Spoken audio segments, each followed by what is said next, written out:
everyone. Welcome back to Carrie's Corner. Today, we're going to read farther into The Lion and the Stoat, written by Paul O. Zelinsky. We started one chapter yesterday. Now we're going to chapter 2. How strange. We did chapter 1 yesterday. We're on chapter 2. Perfect. Okay. Soon after, the Stoat built himself a large shed on the outskirts of town. "Come visit my new studio," he said to the lion. "I'm much too busy," the lion replied. He was still angry over the Stoat's victory. But as the day went on, his curiosity grew. And first thing the next morning, he took a long walk right to the Stoat's studio. There is the proud lion going to see Stoat's studio. The Stoat was not at home, but the door was unlocked and the lion walked in. There was little in the room but a table on which lay a palette, tubes of paint, and a can of brushes. Next to the table stood an easel holding a blank white canvas. "This is private property," snapped a turtle who was sitting under the table. "What are you doing here? Kindly remove yourself." That's better than Alarm having a turtle.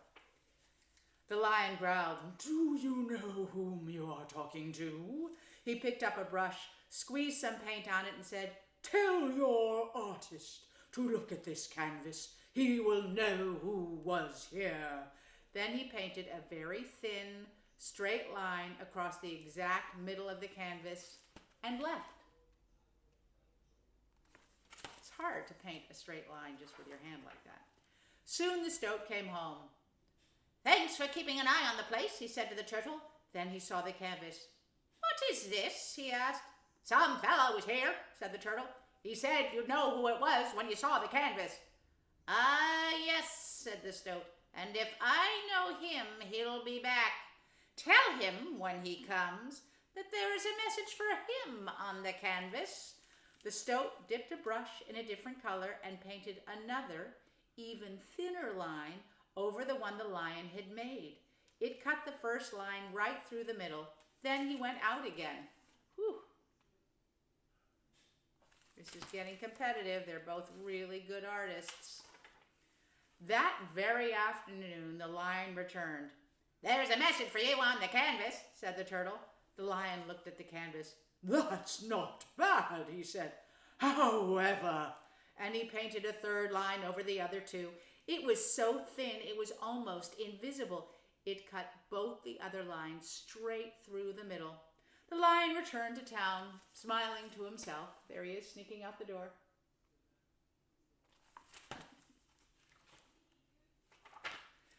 When the Stoat came home, he went right to the canvas, looked at it, and whistled. "Nobody can split that line," he said. He hurried into town and found the lion in the cafe eating dinner. There's the lion eating his dinner.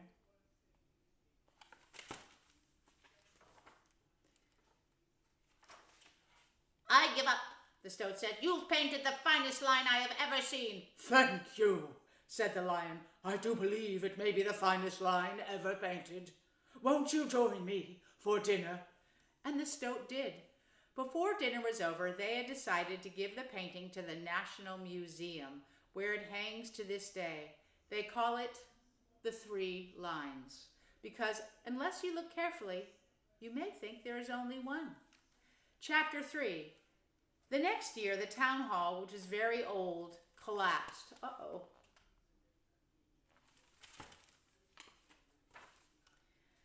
A new one was quickly built. It had a big empty wall in the town council meeting room.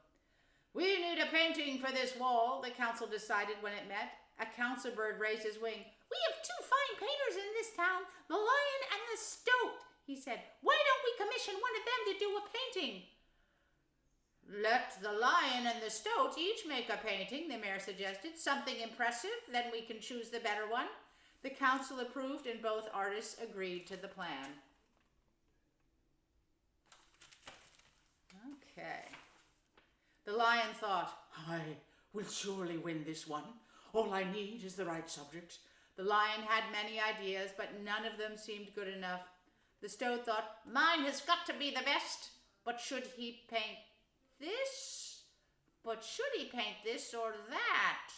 Nothing seemed quite right until both artists worked day and night for weeks. They had their ideas.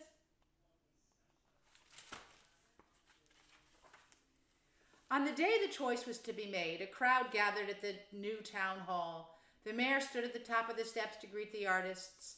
As the Lion and the Stoat arrived with the paintings, a flock of sparrows flew over the crowd. "Watch out if it's grapes," one of them piped up. "You'll hurt your beaks." Because they paint them so well, they think they're real grapes. The mayor uncovered the first painting. The crowd gasped. It was a picture of the lion. It was the lion himself. "A perfect likeness," said the mayor, "though not exactly what we had expected." Then she uncovered the Stoat's painting. It was a picture of a stoat. It was the Stoat himself. "Another perfect likeness," said the mayor, "though not exactly what we had expected," she repeated. The mayor is an elephant. I like that. "Both paintings are fine indeed," she said. "I have never seen a better painting of a lion or a stoat. Two pictures of great artists, painted by two great artists. Let us hang both pictures, one next to the other." "Yes," voted the council unanimously. The crowd clapped and cheered. Yay! It's not a competition anymore. Yay, as it should be. "Well, Stoat," said the lion, "are you satisfied?" "In fact," the Stoat replied, "I am delighted."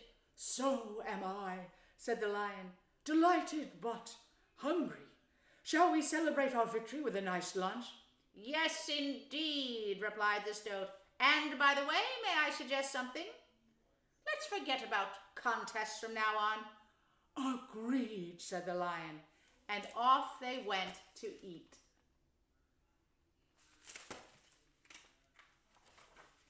And there they are, playing tic-tac-toe on the tablecloth. And that is the end of today's reading, The Lion and the Stoat by Paul O. Zelinsky. We just found this book in the library one day, so when libraries are open again, just find any book that looks interesting to you. And with that, have a great day, happy rest of your day, hope you get some more reading done, and Frog and I say bye! See you tomorrow.